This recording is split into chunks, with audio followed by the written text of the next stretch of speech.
उत्तराखंड में नैनीताल जिले में स्थित एक छोटा सा शहर है जिसे विवेकानंद की तपोस्थली के रूप में भी जाना जाता है।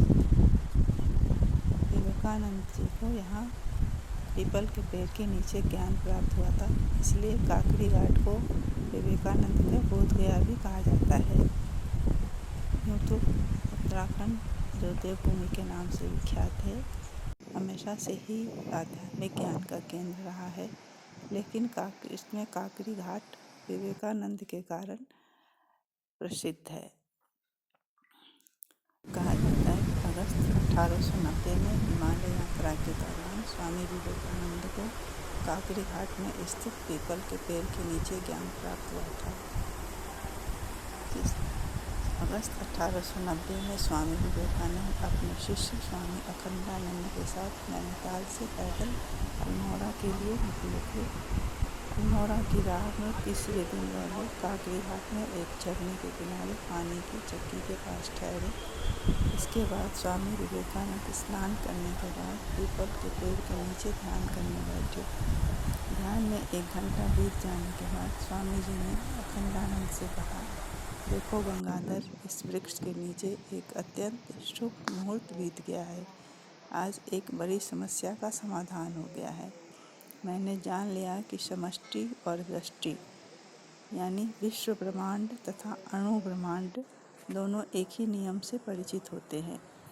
स्वामी अखंडानंद के पास रखी हुई एक नोटबुक में स्वामी जी ने उस दिन की अनुभूति लिख डाली। उन्होंने कहा था कि अणु ब्रह्मांड और विश्व ब्रह्मांड की एक ही नियम से संरचना हुई है। उन्होंने अपनी अनुभूति की कुछ अन्य बातें भी अखंडानंद जी को बताई। इस स्थान का खास प्रचार प्रसार अभी नहीं हो पाया है, जिससे स्वामी विवेकानंद पर दिलचस्पी रखने वाले पर्यटकों को भी इस जगह के बारे में जानकारी नहीं मिल पाती है। आज से करीब 118 साल पहले स्वामी विवेकानंद दूसरी बार अल्मोड़ा पहुँचे थे, जहाँ उनका अभूतपूर्व स्वागत हुआ था। उन्होंने अपने भाषण में कहा, यह हमारे पूर्वजों के स्वप्न का प्रदेश है। यह वह पवित्र स्थान है जहाँ भारत का प्रत्येक सच्चा धर्म पिपासु व्यक्ति अपने जीवन का अंतिम काल बिताने में इच्छुक रहता है।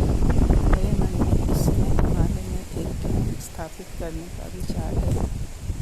इसी स्थान को सार्वभौमिक धर्म शिक्षा के एक प्रधान केंद्र के रूप में भी मैंने चुना है।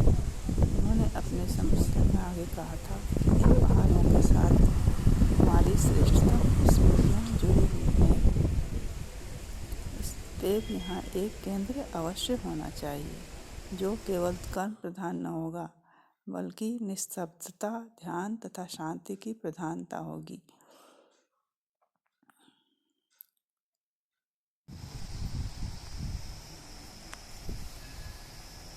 उल्लेखनीय है कि 1916 में स्वामी विवेकानंद के शिष्यों स्वामी तुरायानंद और स्वामी शिवानंद ने अल्मोड़ा में ब्राइट एंड कॉर्नर पर एक केंद्र की स्थापना कराई, जो आज रामकृष्ण कुटीर नाम से जाना जाता है।